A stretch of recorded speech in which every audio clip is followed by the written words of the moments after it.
వరిగుంతానికి సంబంధించినటువంటి కొనుగోలు కేంద్రానికి రావడం జరిగింది. ఇక్కడ పరిస్థితి నిజంగా కూడా చాలా దయనీయంగా ఉంది. వడ్లు సెంటర్ కి తీసుకొచ్చి దాదాపు 30 రోజులు అవుతుంది. కొంతమంది అయితే 20-25 రోజులు అవుతుందని చెప్తా ఉన్నారు. టాపర్లు కిరాయికి తెచ్చుకున్నాం.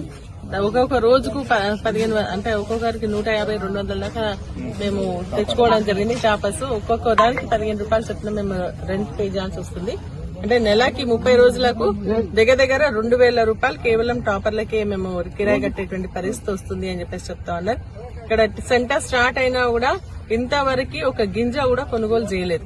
ఎందుకు చేయలేదు అంటే ఇంకా రైస్ మిల్ అలాట్ కాలేదు. రైస్ మిల్ అలాట్ అయిన తర్వాత వేస్తామని చెప్పేసి అంటున్నారు. రైస్ మిల్లర్స్ అడుగుతానేమో ప్రభుత్వం మాకు గ్యారంటీ ఇవ్వమంటుంది, బ్యాంక్ గ్యారంటీ ఇవ్వమంటున్నారు. మళ్ళీ అదే విధంగా సన్నోడ్లు కొనుక్కోమంటున్నారు.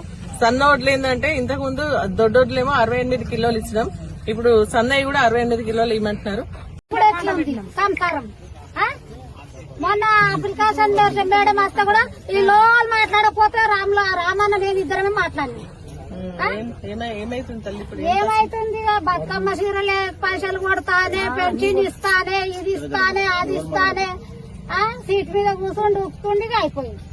మా పరిస్థితి చూడు, పొద్దుగాల నుంచి పొద్దు కిందాక దాస్తున్నాం, మా అన్నలు ఆడుస్తున్నాం, వండుతున్నాం. కొనుగోలు చేస్తలేరైతే రాత్రిలో ఫిలింగ్ కాలేవు, ఇవి కాలేవు, అవి కాలేవు. ఇవాళ వచ్చినాయి సంవత్సరాల గట్టలు. బీఆర్ వాళ్ళు వచ్చే 10 రోజులే 15 రోజులే 2-3 రోజులు చూస్తారు, పీకుతారు.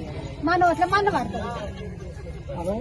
మన సంస్థలకు రేటు వేస్తారు, ఇతర పడ్డకు రేటు వేస్తారు. మా రెక్కల కష్టంకు మాకే వ్యవసాయం చేసిన ఏ పుణ్యం లేదమ్మా. కేసీఆర్ గారు ఉన్నప్పుడు ఇట్లానే ఉంటాను. మళ్ళీ 2 రోజులు ఆగినాయి, వచ్చినాయి టప్ప